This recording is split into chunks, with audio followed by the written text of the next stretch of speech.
Hello दोस्तों, मैं बसंत कुमार यादव और मैं अनंत कुमार शाह A+B ब्लॉग में आप सबका स्वागत करते हैं। आज हम आपको नारायणपुर में मेरे खेतों और वहाँ के बारे में कुछ जानकारियाँ देंगे। उसमें क्या क्या खेती की थी मैंने, मतलब फसल क्या क्या उगाए थे और खेतों के बारे में बताऊँगा। और सर मछली पालन का भी कार्य कर चुके हैं तो अपने तालाब को भी दिखाएंगे। तो आइए चलते हैं, आपको तालाब और खेत दिखाते हैं। पेड़ ये हमारा खेत है, तो इसमें पिछले वर्ष मैंने अदरक का खेती किया था। उत्पादन तो बड़ा अच्छा हुआ, फसल भी अच्छी हुई, लेकिन लॉकडाउन और कुछ कारणों से कीमत नहीं मिल पाया और मेरे को मतलब थोड़ा सा नुकसान हुआ। लेकिन मैं हिम्मत हारा नहीं हूँ, इसमें और खेती करूँगा। मैं जब तक जिंदा रहूँगा खेती करते रहूँगा।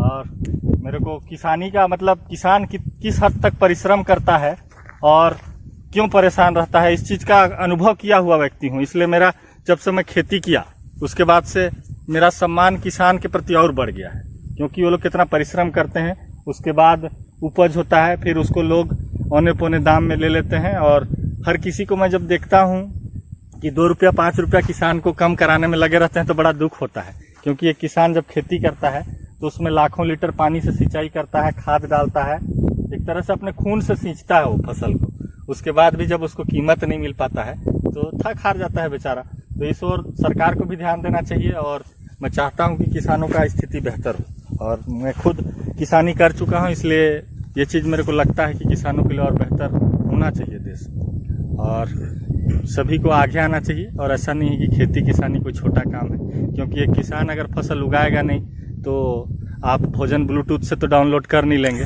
तो इसीलिए मेरे को लगता है कि आपके थाली तक अगर वो अन्न पहुंच पा रहा है तो वहाँ किसी न किसी किसान को आप शुक्रिया मानिए, उसका शुक्रगुजार होइए कि आपको 2 टाइम भोजन मिल पा रहा है। क्योंकि आप नोट तो खाएंगे नहीं, खाएंगे वही चावल दाल और रोटी।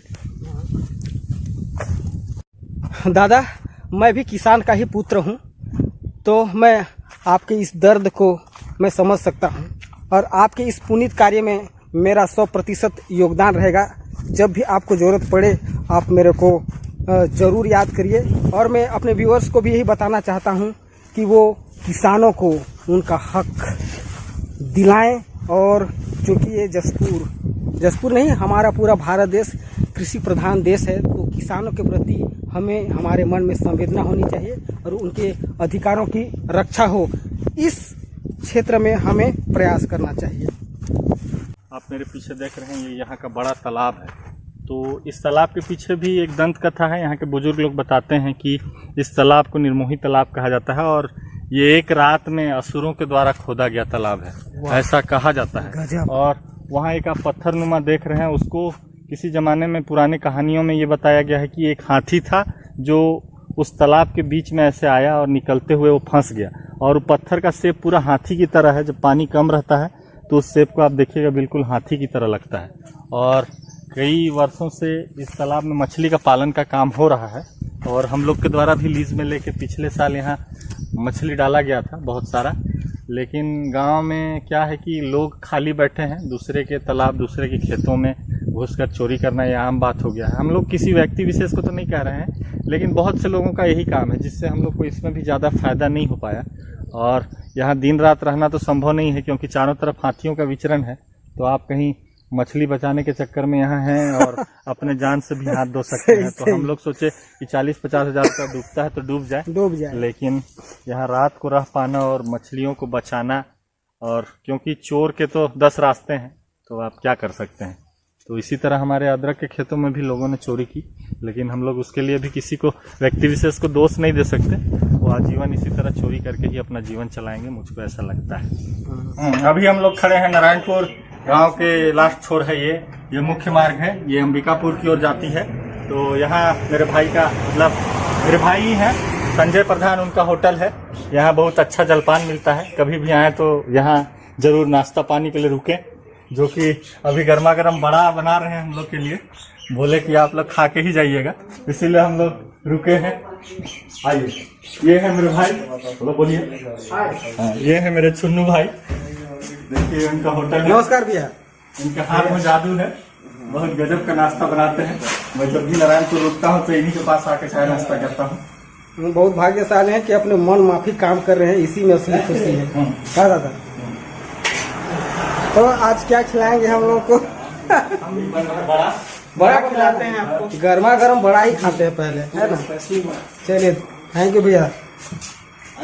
दोस्तों, जैसा कि अनंत सर बता रहे थे, हम अभी उनके मित्र के ढाबे के पास आए हैं और कुछ जलपान कर लिया जाएगा।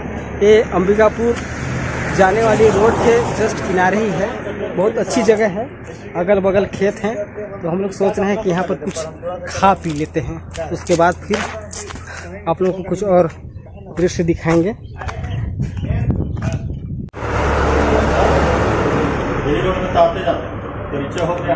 भैया उन लोगों का समोसा बड़ा खिला रहे हैं। मैं इसी रास्ते से तो आना जाना करता हूँ दादा, ससुराल से जाना रहता है। तो अब भैया आपसे परिचय हो गया तो अब आना जाना इसी आपसे मिलते हुए आएंगे जाएंगे। मैं तो अपना सब आप लोग को ला लाते हैं। गोवर्धन गुरु जी को भी लाके दिन नाश्ता करवाया चटनी है और तीखा वाला मिर्ची और लहसुन प्याज का चटनी है, जो कि बहुत जबरदस्त रहता है। कभी आइए तो इस रास्ते में जरूर ट्राई करिए। मैं तो करूंगा ही, और कोई ट्राई करे चाहे ना करे। अब मेरे लिए तो भाई सोने पे सुहागा हो गया। इसी डगर से तो मैं आना जाना करता हूँ। तो आज कुछ खा लिया जाए।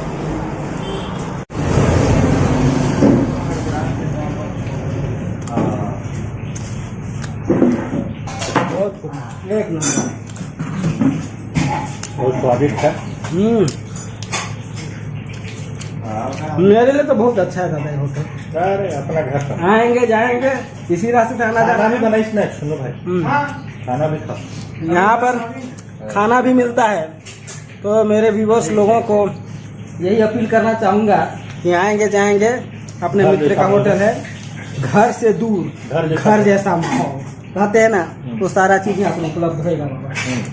मिल के बड़ी खुशी हुई।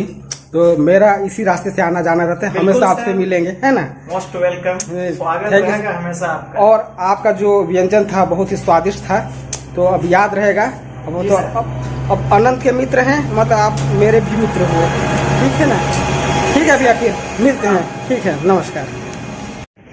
तो ये था चुन्नू भैया का होटल। तो अपने व्यूअर्स से मैं यही रिक्वेस्ट करना चाहूँगा कि ये रास्ते से आते जाते यहाँ पर जलपान अवश्य करें, क्योंकि बहुत अच्छी जलपान बनाते हैं। ध्यान नहीं आ रहा, मैं देखता हूँ। आशा करते हैं आप सभी हमारे वीडियोस को एंजॉय कर रहे होंगे। दोस्तों, ये हमारे लिए और आप लोग के लिए एक खुशी की बात है कि YouTube ने हमारे लिए YouTube हैंडल भेज दिया है, जिस पर आप लोग जाकर हमारे चैनल के सारे वीडियोस देख सकते हैं और आनंद ले सकते हैं। हम अपने वीडियो का YouTube हैंडल यहाँ पर नीचे ब्लिंक हो रहा है, उस पर आप जाएं और हमारे चैनल के सारे वीडियो को देखकर आनंद लें। थैंक यू, नमस्कार।